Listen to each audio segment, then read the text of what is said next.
Good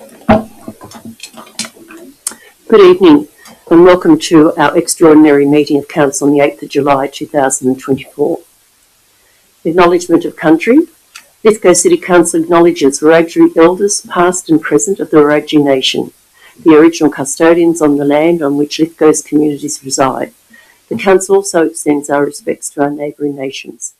Declarations of webcasting. I inform all those in attendance at this meeting that this meeting is being webcast and that those in attendance should refrain from making any defamatory statements concerning any person, councillor or employee, and refrain from discussing those matters subject to closed council. Councillor Leslie's not here tonight. Councillor Coleman, Councillor Ring, Councillor Marnie, Councillor McGee, Councillor O'Connor, Councillor Goodwin and Councillor Bryce are in attendance tonight. Are there any declarations of interest tonight? Can I ask, Mayor, why Councillor Leslie's not here? I don't know. I don't know what Councillor Leslie does. It's up to Councillor Leslie to be here. Okay, so you didn't put a reason in? Not that I know of, unless anybody else has. Oh, right. The oath of affirmation of office. Councillors are reminded of the oath or affirmation taken of office made under Section 233A of the Local Government Act 1993 when elected.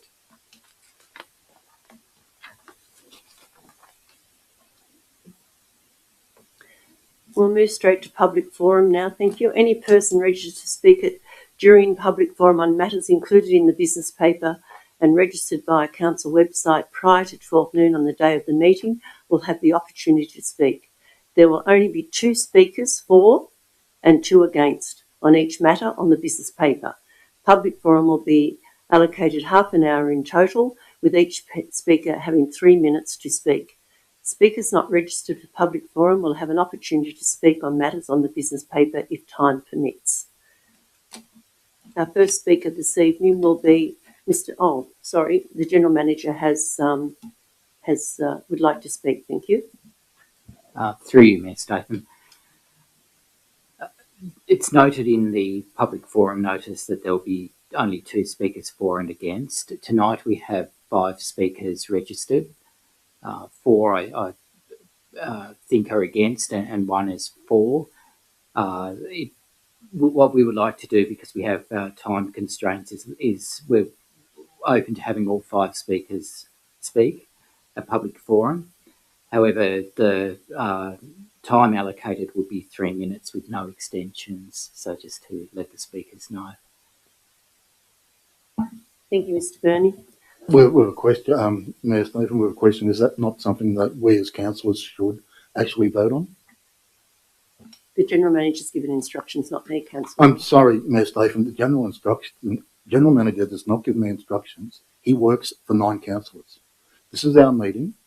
Any variation of the Code of Meeting Practice should go through proper procedure, and that is, we should have a vote on it. I'm happy to we'll put a vote on. All those in favour? With respect, Mayor Stephen, I'd like to finish before you interrupt. I'd actually like to move a motion that all speakers are allowed to speak for 3 minutes with no extensions. All those in favour say aye. I'll second it.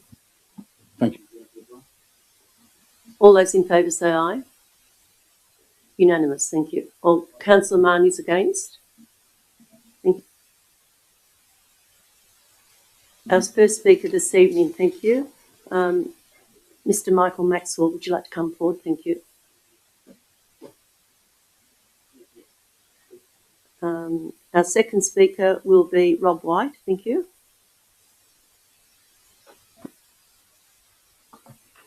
Well, in view of the fact that one of our speakers isn't here, perhaps we can get longer than 3 minutes. It's already been moved, I'm sorry, so there will be no more than 3 minutes. Thank you, Mr. White. My name is Rob White and I'm here to speak on behalf of Concerned Lithgow Community Group Inc. I would like to address the topic of dongers, which is the colloquial term for workers' camp accommodation. These are not luxurious facilities, but rather basic facilities that are built for the temporary location of workers. At our last meeting, the CLC group presented images that demonstrated to you how Energy Australia has misrepresented these dongers. and provided heavily edited artistic views with iridescent green hills and numbers of trees that didn't exist. On those depictions, it's quite misleading and doesn't deliver what's been delivered in the process. And to make matters worse, whilst these dongas may look okay from the start, after 5 years and 500 workers of using those dongas, they will not enhance tourism for the place at all. And what concerns me is that this council has accepted this fabricated presentations as firstly being acceptable, and secondly, that they are the only option, neither of which is so. As part of the reasoning, Councillor McGee claimed that the proposed site was not visible from Lake Lyell Recreational Park, which is an inaccurate statement, as parts of the recreational park are on the eastern side of the lake as well as the western side, and they're immediately adjacent to where the proposed area is, with full view. And I think Councillor McGee also seemed to have missed the point that every visitor to Lake Lyell that accesses has to drive from the Lithgow side down Magpie Hollow Road, where there's a full view of this workers' camp, and as I indicated before, it's where all the photos are taken. Regardless of how this is spun, the proposed workers' camp is not a tourism asset, and in fact will be negative. It is in the wrong location, and there are better sites that are available. On a second matter, in the documentation, I'd like to point out 3.9, which is the document we're asking, it states that this location is preferred because of one of the following items, which says positive worker amenity, improving worker wellbeing, and improving worker demeanour. I don't recall council ever printing any documentation that I've seen that is cared for the wellbeing of those that live around the dam. And I don't see why it is that council is addressing the issue of worker wellbeing when in fact we don't even look at our own people that are losing businesses and losing their houses and their amenity of the houses. These people have often lived here for decades, and many will live here for another decade, yet we're looking above the worker issues when we need to look after our own people. Okay, thank you.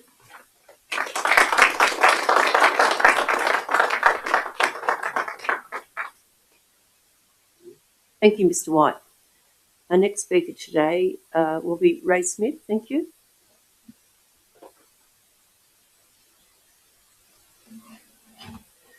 Thank you. I'd like to talk about decision making, particularly in council. In the last 2 years, I've attended council meetings on a number of occasions and spoken in forum.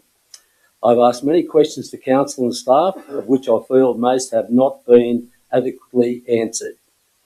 I have seen council vote on various items on business papers, which still remain unclear as to the reasons for voting them in, and mainly that the outcomes remain unknown to this day. Here tonight we see an item being voted on concerning Lake Lyell. It's most concerning for the constituents of the Lithgow area as to what benefits, if any, it will have for the long-term future of the area. In recent days we've seen political to and froing in regards to the energy industry.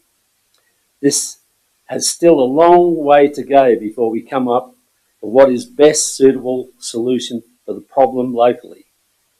Hopefully, something which will strengthen the local economy with a large number of long-term jobs, something which a pumped hydro will not supply. I implore the council tonight not to move ahead with EA's wishes, as we don't know who will be left standing to fix a legacy that no one might desire. Note, we see a GM who's just departed, not a local person, so why would he have cared? We've also seen EA officials departing. Again, not locals, they don't care for the area. Who knows if EA will still be around in time to come?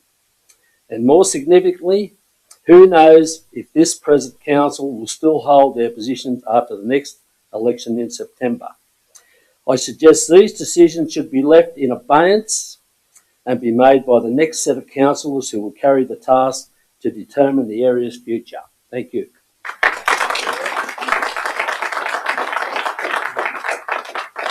Thank you, Mr. Smith. Mr. Henry Heron, thank you. Thank you.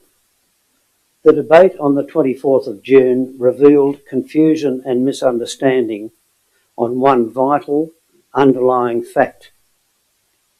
To put it simply, the underlying fact is simply this, that Energy Australia have no right to even set foot on Lot 2 for the next 18 years.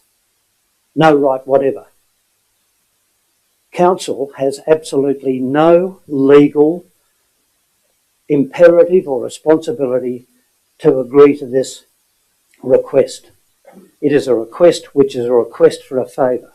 And I repeat, Energy Australia cannot even set foot on Lot 2 for 18 years. That is till 2042. Now, with respect to Councillor McGee, who proposed this resolution last time, he said this, and this is verbatim. Point of order. Can we have the speaker address not the individual? I apologise. Yeah. I'm sorry. I apologise. I'll accept Councillor Bryce's point of order, thank you. Yeah, I apologise. Councillor McGee said, quotes, "The land is owned by EA, who have the right to use it for energy production. If we say no, then they could twist our arms. It makes sense that they will build this facility on their land." Now that means that Councillor McGee, with great respect to him, proceeded to propose this resolution on a completely false assumption of the underlying facts. Energy Australia do not have the right to use this land for energy production for 18 years. And I really want this message to be understood by all councillors here tonight. I do not want to see this resolution go off on a mistaken assumption about the rights of Energy Australia. Now, if council says no, then nothing can be done by EA. Nothing can be done when EA is asked to give up the lease 18 years in advance of the expiry date. Why then would council consider giving away this lease? I ask this question and I can't see any answers.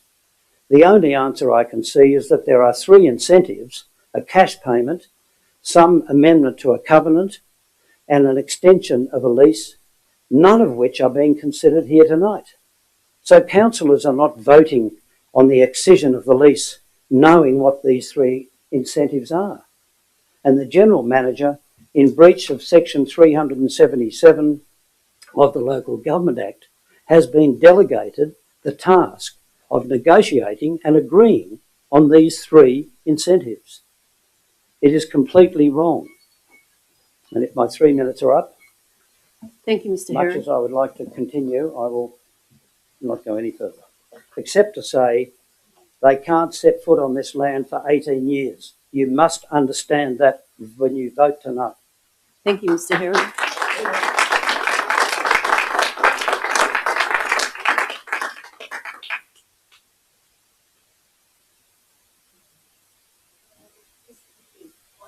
Thank you.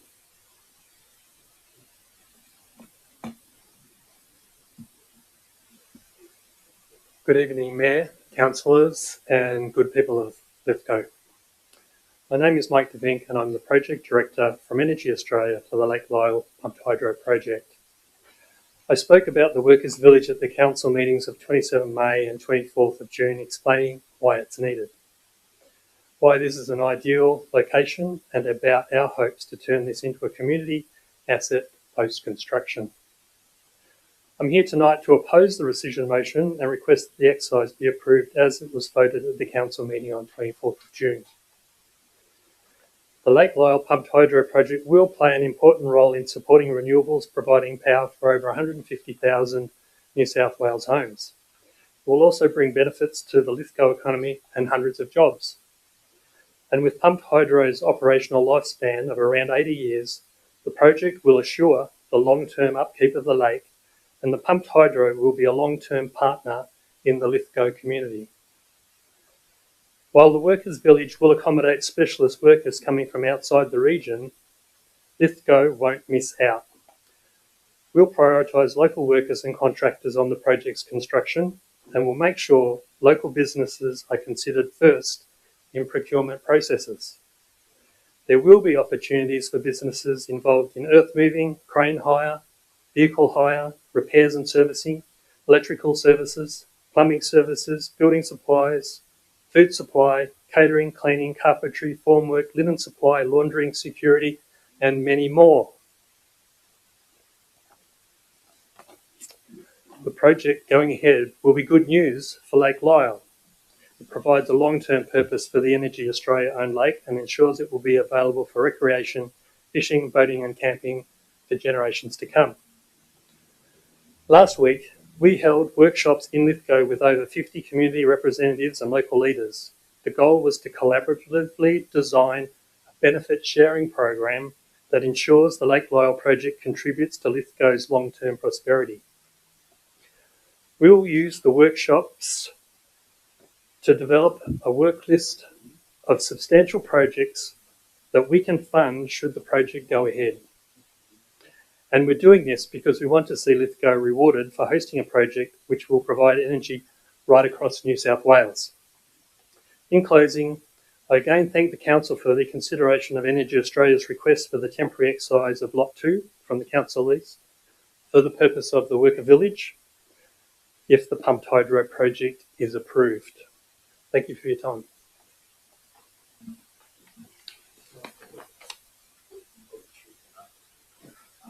Point of order, can we have the audience not swear, please? Absolutely, I didn't hear that, but yes, please, we don't need that, thank you. We're here to do business, not to be swearing. Item notices of rescission.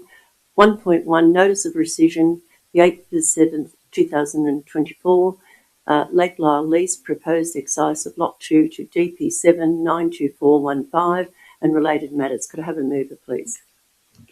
Thank you, Mayor Statham. Councillor Leslie? Yes, I'll move. A seconder, thank you. I'll be seconding that. Thank you, Councillor Coleman. Councillor Leslie?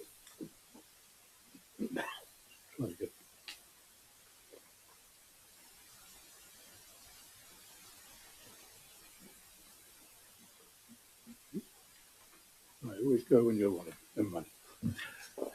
I move that motion 24/131 excise of the Lake Lyell Lot 2 DP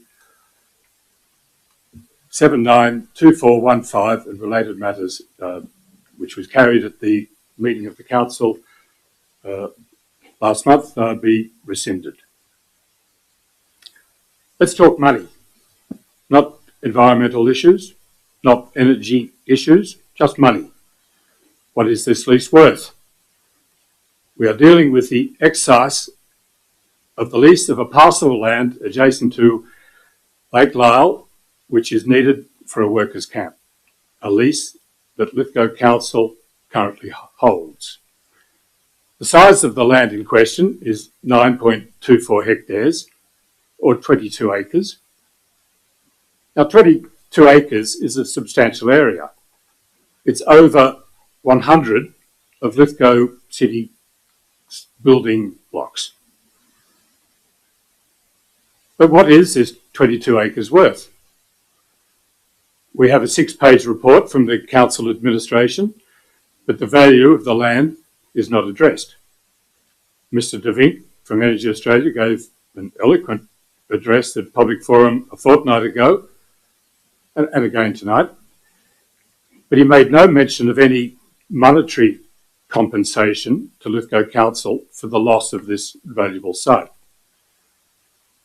Now, families take holidays on the Gold Coast and pay in excess of over $1,000 a week for just a single house or flat. There's room on this lease for over 100 houses.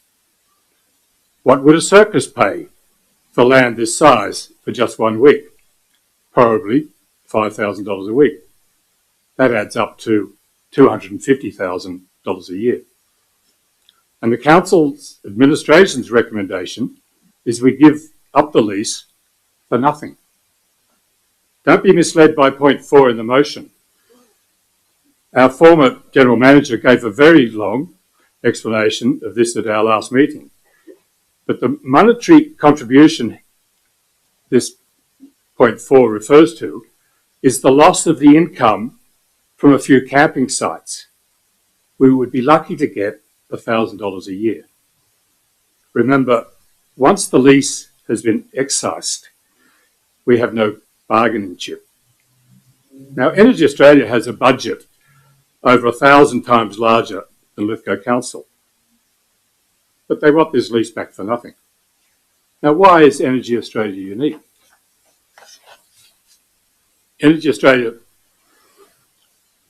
why is it unique? For every other major development in Australia, the cost of construction is borne by the developer, and that includes the cost of leasing land, where necessary, for accommodation of their workers. The cost of this pumped hydro project will be upwards of $4,000 million, and the benefit to Lithgow LGA is a big fat zero. Just how much money is $4,000 million? A million? A billion? We're used to hearing these figures being thrown around, and they cease to have any meaning. But think about it this way. If the project costs $4 billion or 4,000 million, then Energy Australia could spend $1 million every day for nearly 11 years. Despite that, Energy Australia wants this lease back for nothing. And Lithgow Council administration agrees with that. I said at our last meeting, we need to reject this council recommendation and then obtain a valuation for what the land is worth as a workers' camp.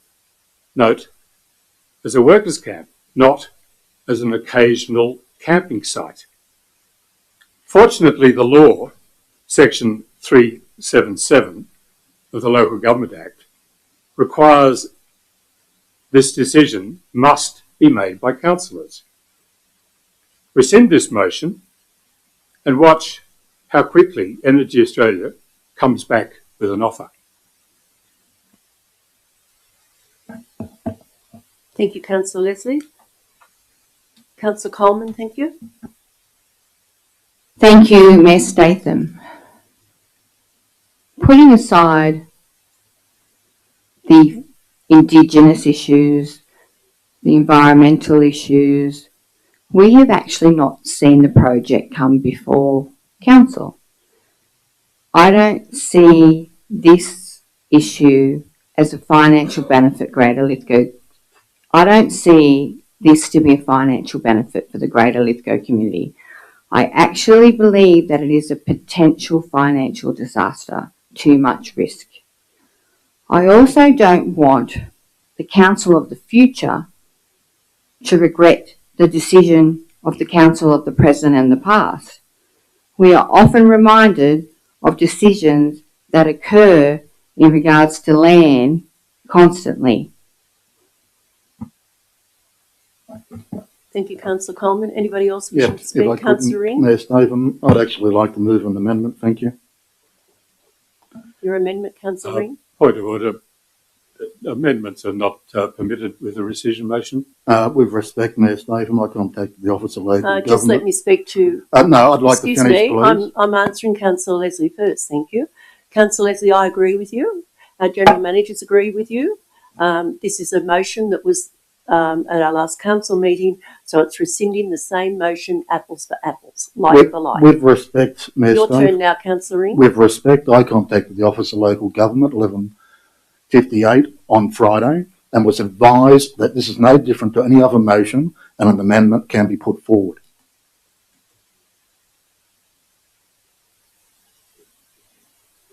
The general manager will speak to that, thank you. Through you, Mayor Statham. The Mayor is referring to Section 3721 of the Local Government Act, where a resolution may not be altered or rescinded except by a motion to that effect of which notice has been duly given, as this one has, in accordance with the Council's Code of Meeting Practice. So our understanding is the Council needs to consider the motion that's been put to it in the report. Yeah, sorry, but that's contrary to what I was told by OLG. So that means there is no amendment or motion from Councillor Leslie. We're voting purely on what we were presented last time. Is that what we're being told? That's correct, because it is the rescission motion that you are correcting, not anything else. Yeah, sorry, I'm not happy with that. I'll pursue that with Office of Local Government outside of this meeting. Are there anybody else wishing to speak on that? Yes, Councillor Martin. I also want to talk to the issues of good governance and the interest of the community in the decision that the council took at the last meeting and my reasoning for the rescission motion. I still remain concerned in the way that the points were bundled. Whilst I agree with elements of it, I don't agree with the whole, so I'm not in a position to vote for it just on that basis alone. However, other points that concern me, I believe Councillor Leslie rightly brings forward that we should be in a managed and timely fashion negotiating this relinquishment of the lease, which has significant values, and taking into account that whilst we will get potentially assets of significant value on a depreciating trajectory, I see no funding available in any of our budgets to manage the dwellings that will be left behind, nor the sewer pumping station and the sewer infrastructure, or the transport assets. I think we are letting our community down. The community is exposed to significant financial constraints as it sits. We as a council decided to increase and made a decision, and I'm not going to talk to the merits or not, of increasing the rates by 44 or 5% in total, but 27.7 for residents and businesses. Now here we have an asset that's potentially going to be handed over to us with no maintenance money and already in its depreciation trajectory, and none of this was negotiated. I just find the whole thing to be rushed without due consideration of the impacts of the community. I'm not going to muddy the water by talking about the value of the actual project, as it was explained by the General Manager, that referencing organisations such as ICAC and so on, when councillors want to talk to their position on a project which is not yet in front of us. But what we are seeing here is the potential for us to take on a large body of assets that we have no negotiated funding for. So I would like this to go back to the General Manager to prepare a report for the council, and I rightly acknowledge that it's a decision of the council to make on this. It's like we're selling a second-hand car. We've already sold the sales form, handed over the keys, and then said, what do you think it's worth? We need to have an active part in this negotiation. At this stage, all I've seen is a passive process, which could in fact put our community at some liability, because we need to have a business plan that will actually meet the cost of maintaining this infrastructure when it's handed over to us. So I think it's a rushed process, and I don't support it, and we'll be supporting the rescission motion. Councillor Reid? Yeah, at the last council meeting, I did support the motion that's in front of us. I did so because my original concern was the expediency of the exercise of the lease. And when it wasn't required immediately, I considered that to be fair and reasonable. However, given that this is a rescission motion, as a councillor, I'd be failing our community if I did not revisit all the information that was made available to us and to take additional research, which is part of the reason why I contacted the Office of Local Government. I'll pursue that outside of this meeting. I also refined my research. I met with a number of people and discussed the issue. I've also re-watched the debate on several occasions. What I was going to propose tonight would have addressed the concerns, I think, of Councillor Leslie and Councillor Mahoney. And my reason for going back, and one of the reasons, motivation for rethinking, was the statement that Councillor Leslie made once we excised the lease, we'll lose our bargaining power. What no one has said so far is that in the last couple of weeks, the Minister for Planning and Public Places, Paul Scully, has issued an Environmental Planning Assessment Order number 204. Lake Lyell, Pumped Hydro is no critical state infrastructure. There will be no independent planning commission. It is irrelevant what council thinks or says. This project will be assessed by the department. The minister will make a recommendation. The minister's decision cannot be disputed unless you can go to the Environmental Planning and the Land and Environment Court and claim that they have breached aspects of the EPA Act. And I doubt either the government or Energy Australia are that dumb. But no one during this process has talked about the benefit sharing with the council. I did attend the 2 sessions that Mike described in my capacity with the Chamber of Commerce. And we need to see benefit to council. Either that is through repatriation for this land or in a voluntary planning agreement, but we need to get some sort of benefit. Our planning system is flawed, particularly when there is no appeal against a ministerial decision. As a council, we can't change what's going to occur, but we can be at the table and we can try and modify and represent our community. As for the camp, the difference, and there are a lot of people in this community who support the idea of having and retaining it if it's built, but there's a significant difference between a camp built for workers and a camp being used for tourism accommodation. The cost of building that is significantly different. We don't know what that is. Energy Australia don't know. No one has discussed with us as a council, do we want this facility moving forward? What is the cost? Is it a good location? I don't know. I think we need to, I will be voting against this motion tonight. I'll be voting for the rescission motion because I think we need more information, we need further negotiation, and the decision should be made by the next council with all the information in front of them. It has to be there. It is not up to the General Manager to negotiate a financial agreement. It is up to the councillors who are elected by the community to accept that item, to make the decision. Doesn't matter if you're for or against this proposal. That is what we voted for. That's what we got a pay rise for. We make these decisions, not the General Manager. His role is to provide us with the information so we can make it. I would have preferred to see a better outcome tonight. I am disappointed to support the motion, but at this point my hands are tied.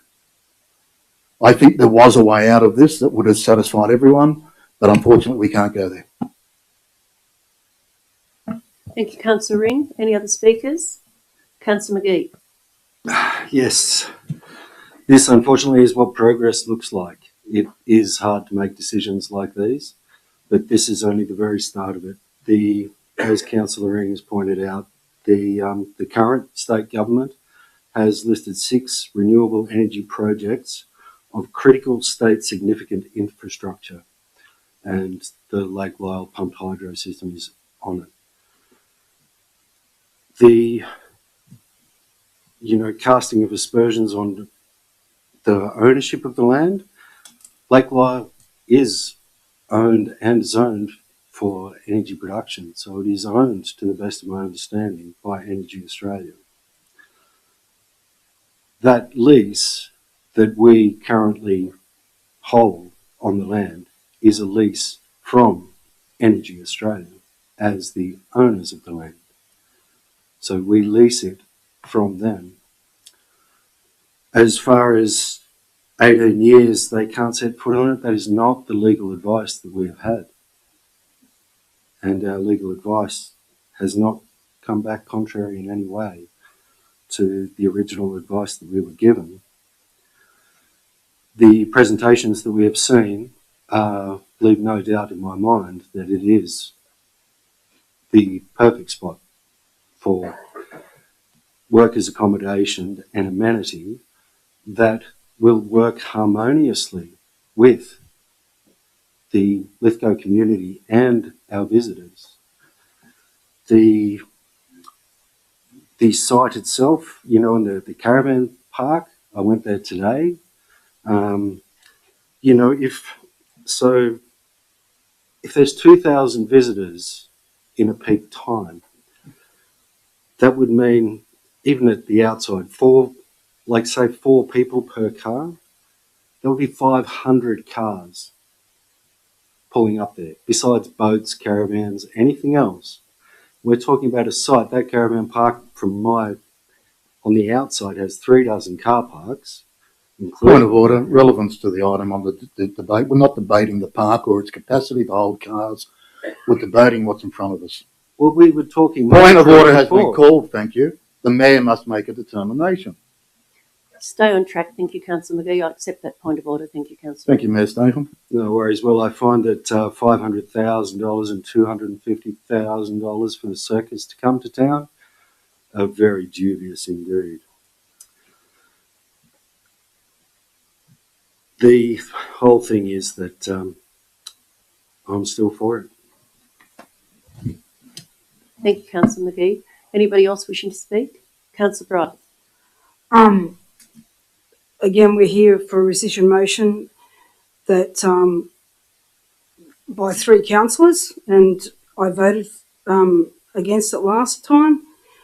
I'm just a little bit concerned that we come to a rescission motion and there's been no advocacy for the other councillors to agree with the rescission motion. But anyway, I believe that the campground may not be in the best spot and we need more time to think about it. So, and I agree with some of the points that Councillor Ring has brought up. Okay. Thank you, Councillor Bryce, thank you. Councillor O'Connor. Yes, I'm totally against the rescission motion.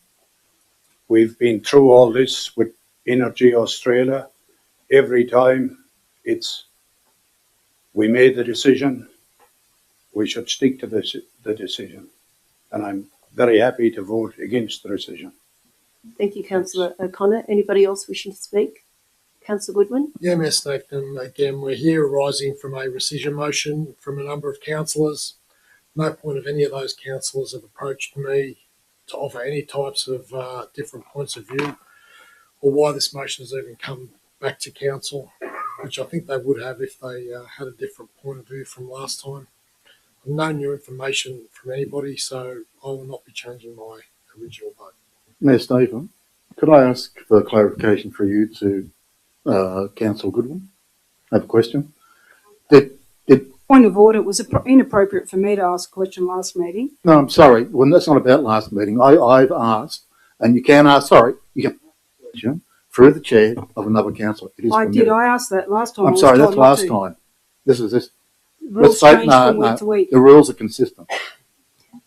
Interjection. Look, ask a question. Thank you, Councillor Ring.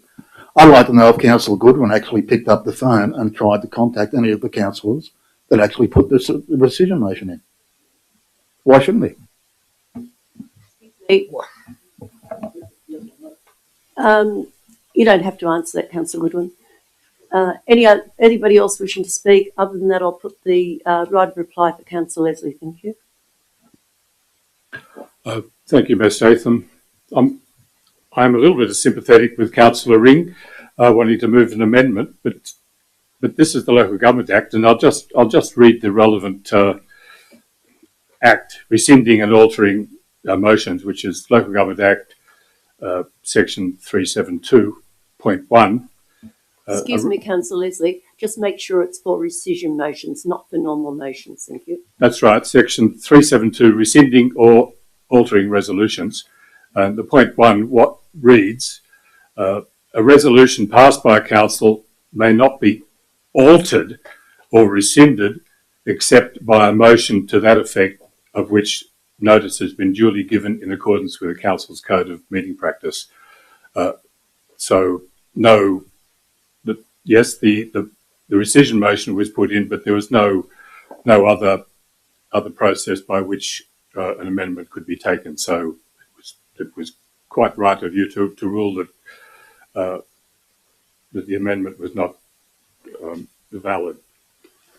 But oddly enough, we're actually not debating the merits of the pumped hydro, which is what a number of councillors Keep on track, please, Councillor Leslie. We're here to talk about the Point of release order, tonight. he is on track. I was actually. No, we're not here to talk about the pumped hydro. We're here to Point of order. Sorry, he was not talking about that. He's saying that's what we're not talking about. That's not what this is about. He was on topic. It's all right, Councillor Ring. I'm used to this. Enough. Point of order. An apology, please. Point of order, Councillor Leslie. You were warned the other night and I was told to leave the chambers and I was going to call the police. So you're very lucky to be sitting there tonight. Can we have the Councillor audience? up there, if you really knew what he said, you might be very devastated. Point of order, Mayor Statham, it's not relevant. I would like to continue, if I may. Absolutely do that.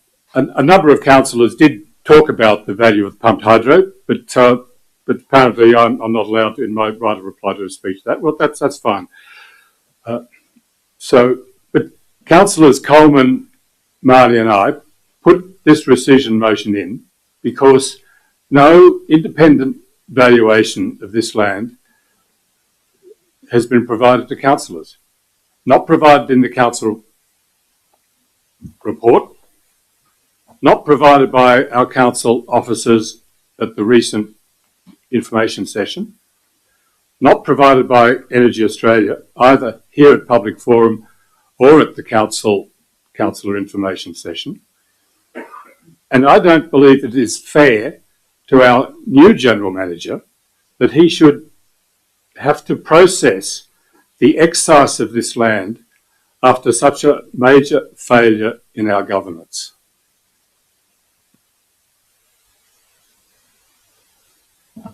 Thank you, Councillor Leslie. I'll put the motion. Thank you. All those in favour? Against? I'll call a division. Thank you. All those in favour? Councillor Coleman, Councillor Ring, Councillor Leslie, Councillor Marnie, Councillor Bryce, Councillor Statham. Against?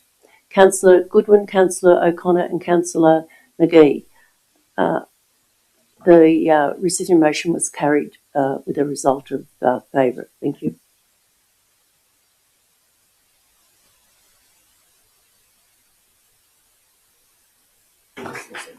The reason that I voted that way is I think it should stay for the next council.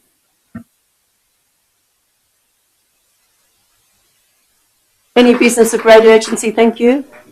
Do I have one? Yes, certainly, Councillor. I was approached today by the leaseholders at Lake Lyle, who have indicated that they have not received anything, any messages or any information since last October about their lease. Can we get a memo to see what's going on there, please? Yes, we were told about that this afternoon, Councillor Bryce. I'd like to actually support Councillor Bryce in that. I received the same phone call, so I think everybody did. So did I. We all did. Yes, that's right. There will be a report come back. Thank you, councillors, for attending tonight, and thank you to the public. The meeting is closed at 7:30.